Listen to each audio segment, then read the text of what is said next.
so we got to get these last tail sections off. I can find the bushings.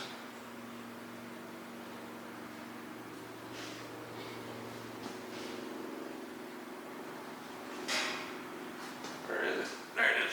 I see it.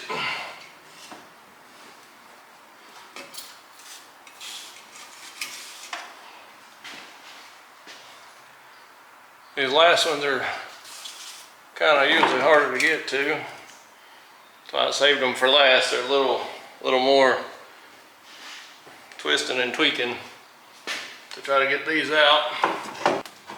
Let's we may take the factory, instead of pulling the exhaust off the new added on piece, we'll take the factory bushing loose. Maybe it might come easier. There we go.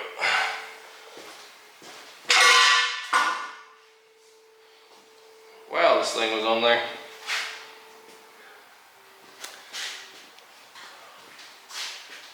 And this one appears to be just about the same positioning. So let's spray it down.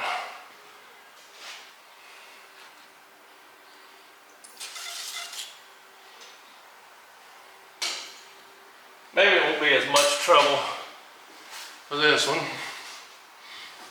I doubt we're gonna get that lucky.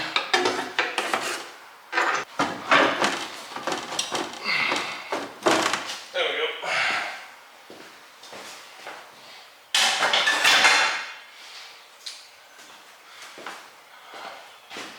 And I thought that was gonna be bad. Alright. Alright, now I don't know if you can see, but there's a lot of grease and a lot of just gunk all down in the back of this thing. It appears that one of two things, either at one time this thing, because both axle boots look good, at one time this thing had busted axles, possibly, or this diff has been slinging fluid, and because it is covered and just packed in grease, sometimes you'll get stuff coming from under the engine, like where this thing's been leaking oil, which the rev ups I guess are pretty bad about that. But it's caked under here. I don't see a lot of stuff under the overall chassis of the car. So I don't 100% think it's just the maybe oil coming out of the engine. I think possibly there was a diff leak or something, or an axle at one point. So what I'm gonna do, I'm gonna check the level on this thing, and I'm gonna see if it's like super low, because like nobody ever checks their diffs or changes the fluids in them. And if it's super low, which it appears that the axle seals, the seals inside here, were leaking.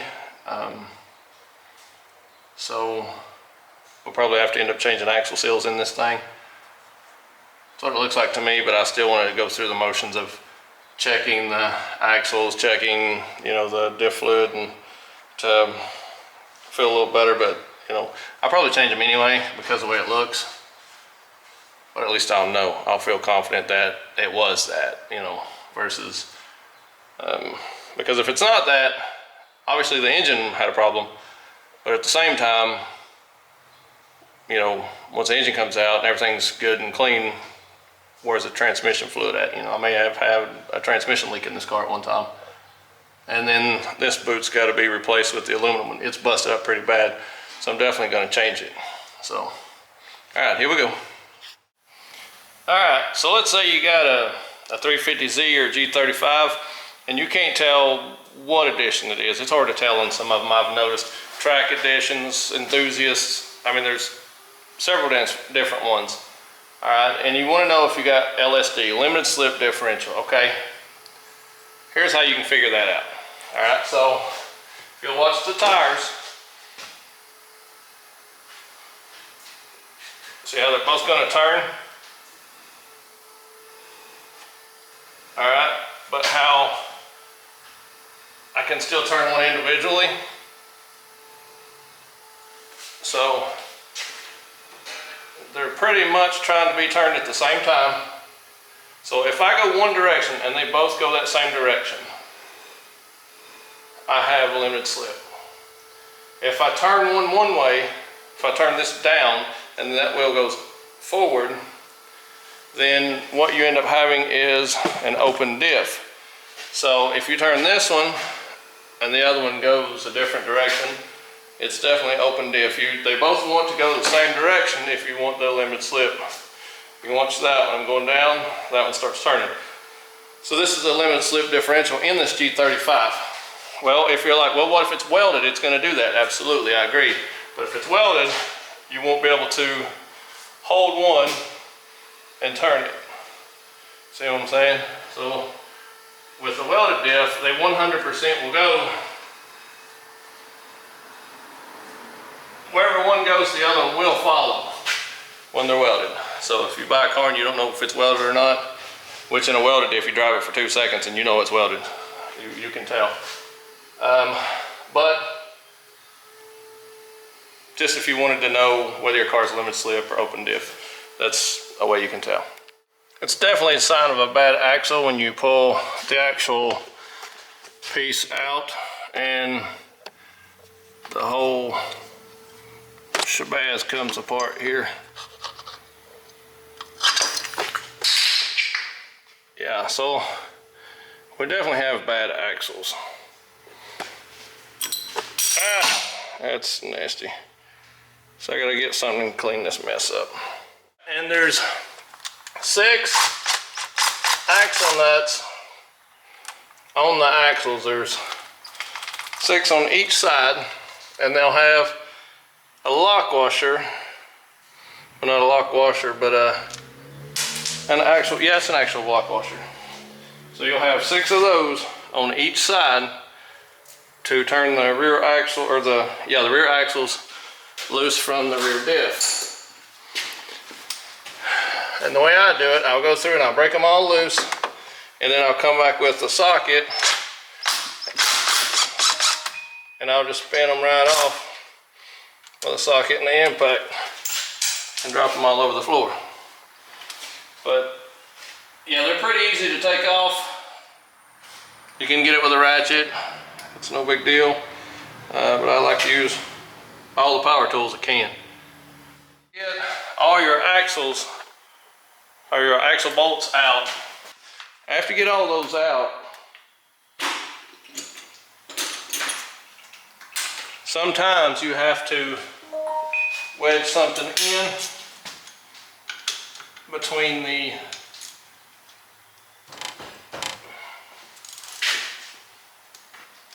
axle itself and then where the rear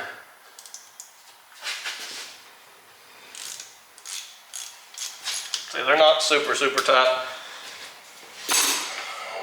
but where the axle meets the actual insert for the rear diff, this comes apart right here. So once you get your axle completely turned loose, sometimes, not all the times, they will actually just come off. But sometimes you have to take you a little bit of a pry bar or something. Just get right inside there, well, best you can. And if you can't get something in there, you can actually just kind of rock it and it'll. All right, so I went ahead and drained the diff. The fluid actually looks really good. The level was spot on, so I don't think what's been slinging here has anything to do with the diff, because as much as there is of it, I just don't believe that that was the problem, or it might have been a problem at one time. But I think the axles might have gave out somewhere and down the line, and they've replaced this one. This one's bad, but I think I'm just gonna go ahead and replace them both while I'm here. But the diff, actually the fluid looked really good. It's been changed fairly recent, it looked like. It appeared to have been somewhat recent. So I think I'm just gonna call that a good diff.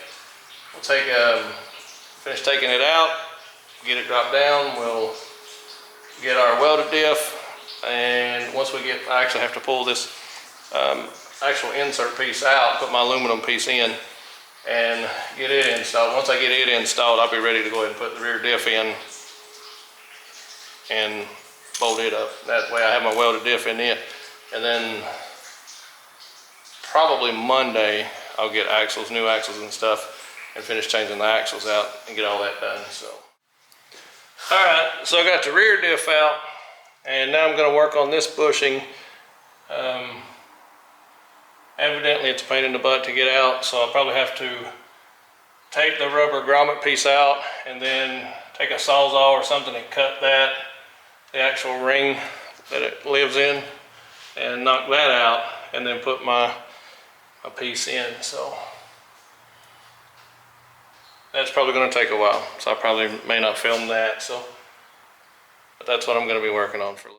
I've got my long screwdriver, and it's been beat up and banged up and used as more of a chisel type thing and just a regular hammer. And that's what I'm doing. Let's just get right around that lip of that thing. I knew this thing would be a pain, so it's gonna be a pain. All right, I'm gonna continue on with that, but that's what I got going on. All right, I finally got the bushing, the old one out, got the new one in. You can see here, still cold. It took some persuasion.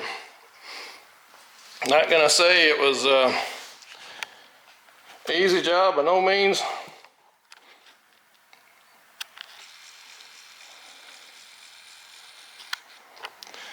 So we have the solid aluminum bushing. That's the replacement. That's what we were going after. Now the rear diff can go back in, and that gives us solid bushings all the way around for the rear diff. That thing was a chore, I'll tell you now.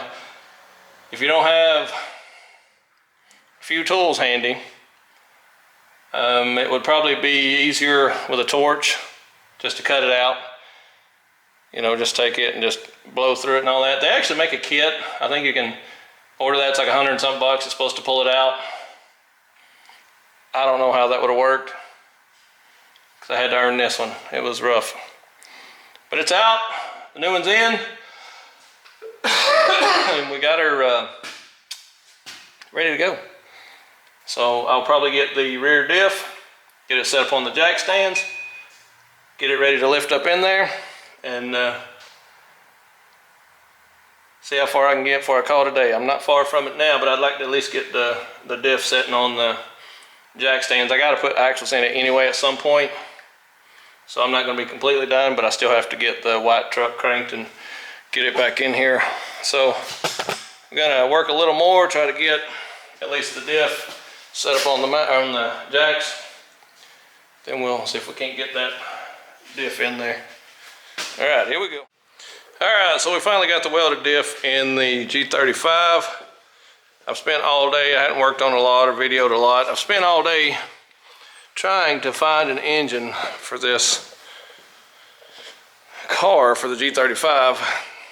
But we got the welded diff in, got it locked in place. I don't know if I actually filmed any last night, but I'm gonna go ahead and put some light on the subject. It's in. It's actually on top of the GMC Canyon here, but it's in, bolted up. So now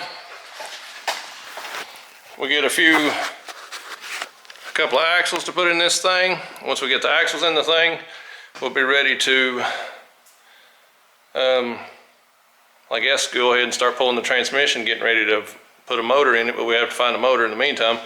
And then the 350Z, I think the piece actually come in today to finish that setup, be able to get the fuel tank back in it. Tomorrow I'm going to clean the tank out, replace the hoses. I got to get that the sending unit set back in and go ahead and start getting the fuel tank ready to set back in the 350Z. And if I can get it lifted up tomorrow, my son, I'll try to catch him on his way to school and get him to help me lift it in there.